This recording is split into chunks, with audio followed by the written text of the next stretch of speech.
El Señor esté con ustedes. Y con tu espíritu. Proclamación del Santo Evangelio según San Lucas. Gloria a ti, Señor. En aquel tiempo, Jesús se hizo acompañar de Pedro, Santiago y Juan, y subió a un monte para hacer oración. Mientras oraba, su rostro cambió de aspecto, y sus vestiduras se hicieron blancas y relampagueantes. De pronto aparecieron conversando con él dos personas.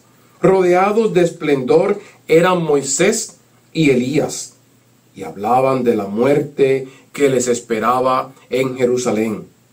Pedro y sus compañeros estaban rendidos de sueño, pero despertándose vieron la gloria de Jesús y de los que estaban con él. Cuando estos se retiraban, Pedro le dijo a Jesús: Maestro, sería bueno que nos quedáramos aquí y que hiciéramos 3 chozas, una para ti, una para Moisés y otra para Elías, sin saber lo que decía. No había terminado de hablar cuando se formó una nube que los cubrió, y ellos, al verse envueltos por la nube, se llenaron de miedo. De la nube salió una voz que decía: Este es mi Hijo, mi escogido, escúchenlo. Cuando cesó la voz, se quedó Jesús solo. Los discípulos guardaron silencio, y por entonces no dijeron a nadie nada de lo que habían visto. Palabra del Señor. Gloria a ti, Señor Jesús. Reciban todos gracia y paz de parte de Dios nuestro Padre y de Jesucristo nuestro Señor, el Mesías, nuestro Salvador. Amén.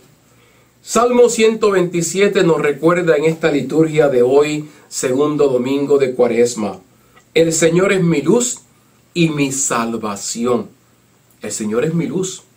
La luz que me conduce por el camino de tinieblas, la luz que me conduce por este valle de lágrimas, la luz que me conduce por el desierto hasta llegar a la tierra prometida, la luz que me hace que no me aparte del camino y que cuando me aparto un poquito del camino pueda buscar una vez más el camino y seguir adelante camino hasta el Calvario, como estamos celebrando y preparándonos en este tiempo de Cuaresma, y camino a la salvación.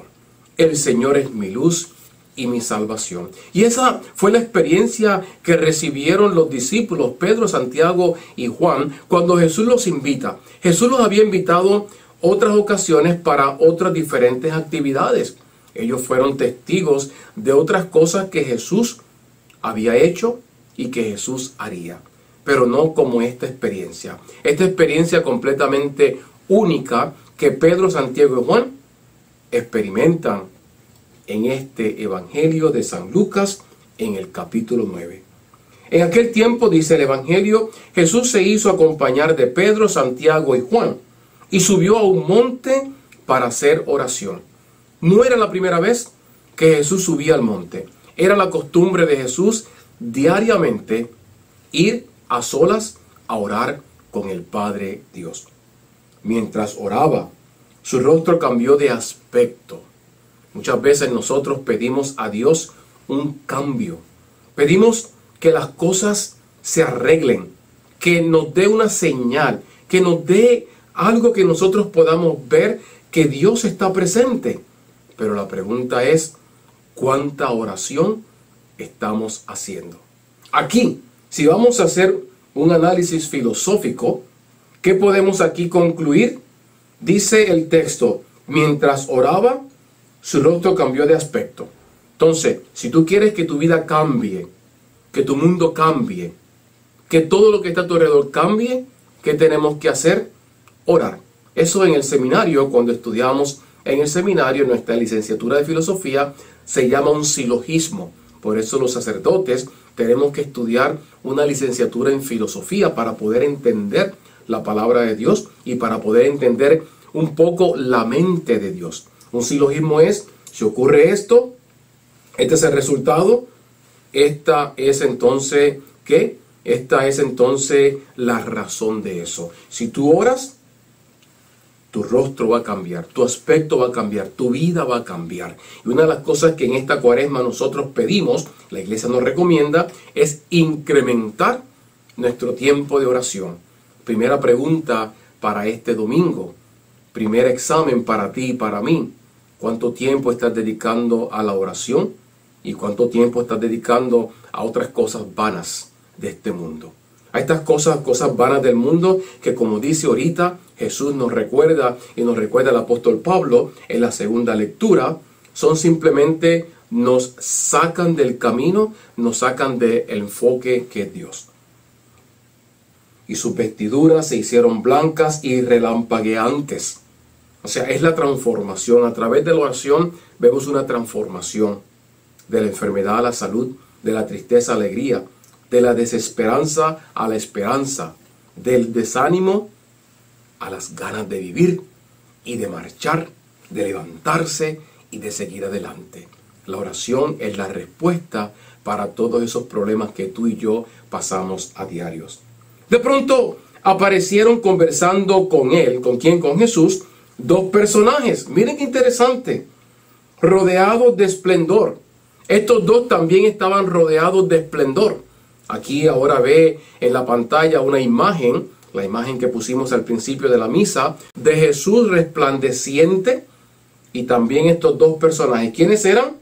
Eran Moisés y eran Elías. Bien importante, una pena que no tenemos el tiempo aquí para profundizar en lo que significa este evangelio tan hermoso. Es un evangelio que tiene una profundidad mesiánica, una profundidad profética, una profundidad salvífica increíble. ¿Qué nos enseña este evangelio? Primero, Moisés y Elías. Una de las cosas que quiero que no se me pase en esta homilía es la muerte y la vida en el más allá. Hay mucha gente que pasa por este mundo diciendo, aquí se acabó todo, ya cuando me termine esta vida, se acabó, no hay nada más. Si no hubiese el más allá, ¿cómo es que entonces vienen Moisés y Elías en cuerpo físico? No vienen en espíritu, vienen en cuerpo físico a estar con Jesús. Eso nos recuerda, primero, que el más allá existe, que la vida existe después de la muerte, y también nos recuerda nuestro principio teológico de que no creemos en la reencarnación. Somos únicos, somos hechos a imagen de Dios, a hechura de Dios. Somos únicos. Dios crea un Moisés, un Elías, un José Miguel, una Angélica, una Sonia, una Carmina, una Judy, un Jesús, una Guadalupe, un Rafael, quien sea que nos está escuchando en esta Santa Misa en este momento. Segundo, la presencia de Moisés y Elías significa algo muy grande y es bien profundo y lamentablemente no puedo entrar en detalles, pero por ejemplo, Moisés, ¿quién fue Moisés? Moisés fue el que Dios escoge para que vaya a Egipto y que haga, redima al pueblo, saque al pueblo. ¿Lo saque de qué? Lo saque de la esclavitud del faraón y lo lleve a la tierra prometida. Ahí se encuentra la ley. En Moisés vemos la ley, los 10 mandamientos. Jesús es la ley. Jesús no vino a abolir la ley. Jesús vino a que la ley se cumpliera en amor. Entonces, la presencia de Moisés en este momento de la transfiguración de Jesús es sumamente importante porque une a Jesús, uno con el Antiguo Testamento, une a Jesús también con ¿qué? Con la ley de Dios, une a Jesús con la redención de sacar al pueblo de la esclavitud y traerlo a la libertad propia de los hijos de Dios, como nos dice el apóstol Pablo. Segundo, la presencia de Elías. ¿Sabe lo que nos trae la presencia de Elías? Esa voz profética. Elías como un líder entre los profetas. Elías como aquel que inclusive hay una semejanza grande entre el profeta Elías y San Juan el Bautista. Porque dice la profecía que el Mesías no pudo haber venido antes que Elías reapareciera. ¿Dónde reaparece Elías? En la figura de Juan el Bautista. No como reencarnación, sino como una renovación de ese poder y esa promesa de Dios. Elías representa a los profetas, el anuncio, que significa la salvación y la promesa de Dios hecha realidad. Entonces, la presencia de estos dos personajes bíblicos del Antiguo Testamento unen a Jesús, confirman a Jesús como el Mesías, como el Señor, como el único que tenía que haber sido esperado, recibido y adorado. Y hablaban de la muerte que le esperaba en Jerusalén. Miren, yo me imagino nada más esa conversación tan hermosa entre los tres. Por ejemplo, cuando los curas nos reunimos, hablamos de la Biblia, de teología, hablamos de las cosas que estudiamos en el seminario, hablamos de sermones, de homilías, de liturgia. Es una conversación que tiene un nivel diferente, es una conversación amena. Podemos pasar horas platicando y nadie se cansa. Y nunca terminamos tampoco de platicar. ¿Se imaginan ustedes la profundidad de este encuentro entre Dios en Jesús, Moisés, el que Dios escoge para que saque al pueblo de Israel, el pueblo de Egipto de la esclavitud, y la promesa de los profetas en Elías? Una conversación profunda, una conversación de amor, de salvación, del poder de Dios. Pedro y sus compañeros estaban rendidos de sueño. Ellos estaban ajenos a lo que estaba sucediendo entre estos tres. Era tan profundo. Es como a veces, por ejemplo, yo me he dado cuenta que he invitado a familiares conmigo cuando he almorzado o cenado con algunos compañeros obispos o sacerdotes, y aquel que uno ya ha invitado, pobrecito, pobrecita, se siente, aburrido. Están así mirando y nosotros nos enganchamos en el tema y no es que nos baje del tema. Y de momento, perdón que está aquí. Entonces, los discípulos tienen esa experiencia. Se aburren al punto porque no podían entrar a ese nivel tan alto que estaba Jesús, Elías y Moisés. ¿Y qué sucede? Se rinden de sueño, pero despertándose vieron la gloria de Jesús. Muchas veces tenemos que despertar. El mundo nos pone una inyección que nos anestesia de que nosotros no subamos a la realidad con Dios.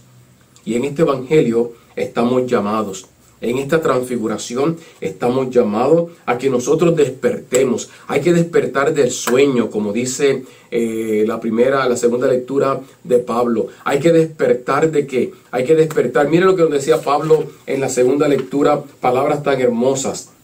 Hay muchos que viven como enemigos de la cruz de Cristo. ¿Cuáles son los enemigos de la cruz de Cristo? Las personas que están en este mundo tratando de distraerte, tratando de que tú no busques la palabra de Dios, tratando de que tú estés completamente fuera y que tú te ocupes y te preocupes para que no tengas el tiempo para Dios.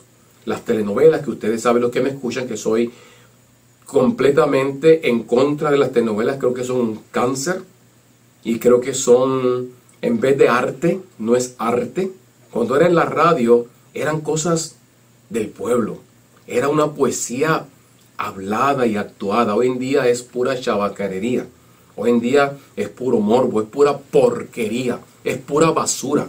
Las telenovelas te apartan de Dios, te ponen a dormir en esa imaginación de lo que es morboso, de lo que es pecado, de lo que es sexo, de lo que es la envidia, de lo que es las riquezas. Programas de televisión que duran horas y horas y horas. Tantas cosas que el mundo trae. Tantas cosas que el mundo hace para que nosotros estemos, ¿qué? Adormecidos y no estemos en el camino de Dios. Esos tales acabarán en la perdición, porque son su Dios en el vientre. O sea, ¿de qué está el mundo alimentándose? De lo que es carnal, de lo que es el éxito, el poder, la riqueza, la avaricia.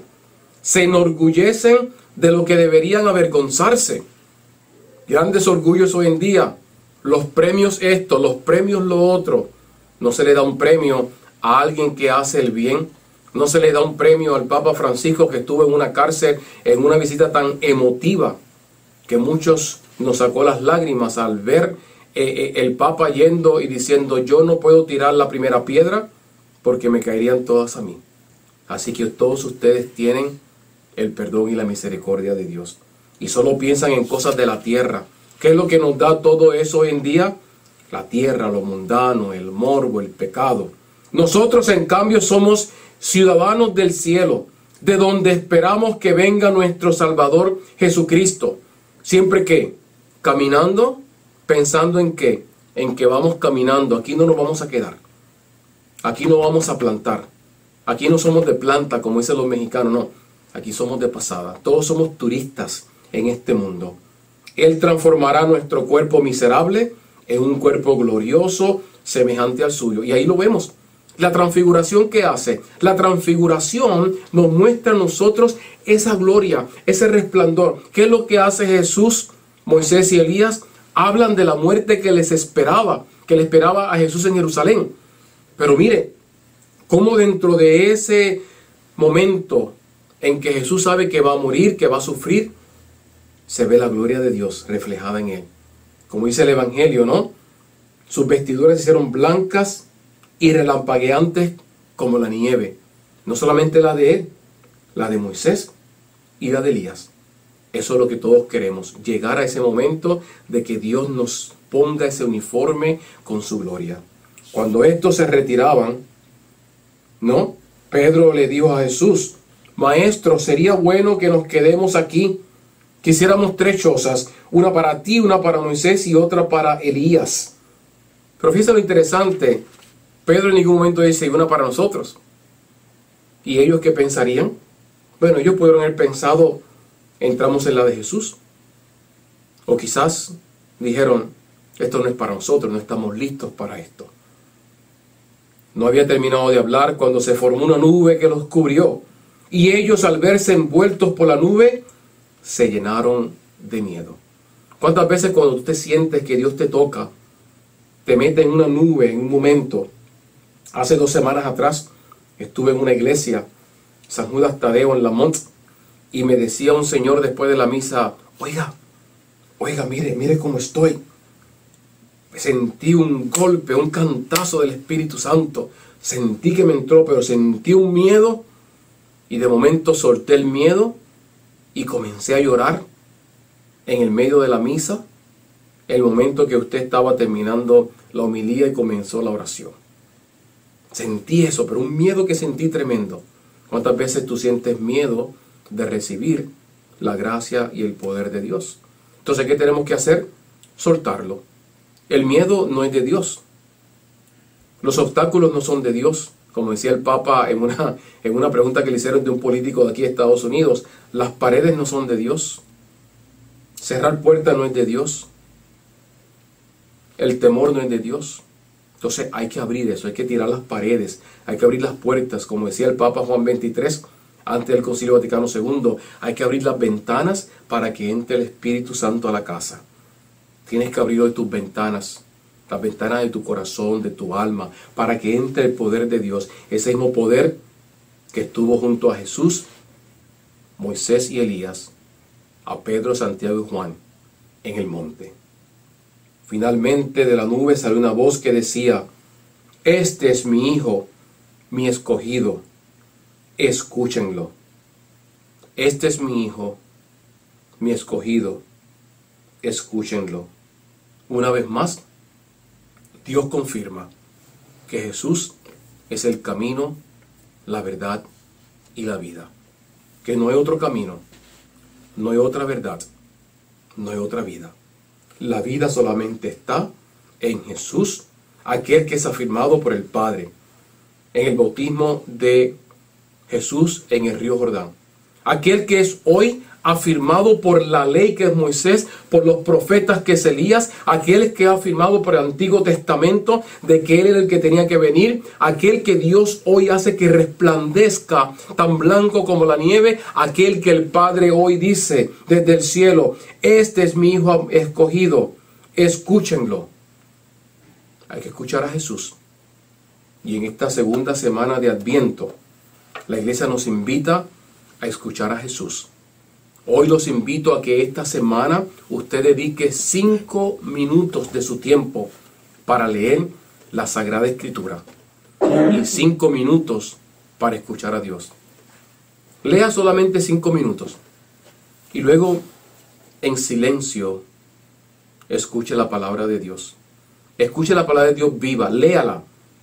Haga que sus oídos escuchen la palabra escrita, pero deje que su corazón escuche la palabra oral, que es lo que Dios va a hablar en tu corazón. Y así verás cómo sintió Pedro, Santiago y Juan. Es tan bonito, Señor. Queremos levantar 3 chozas para quedarnos aquí. Queremos levantar 3 tabernáculos, 3 enramadas para quedarnos aquí. Ahí podrás quedarte en la presencia de Jesús. Y Jesús se quedará contigo y lo sentirás en cada paso, en cada decisión, en cada momento en tu vida. Que así sea. Amén. En el nombre del Padre, y del Hijo, y del Espíritu Santo. Amén.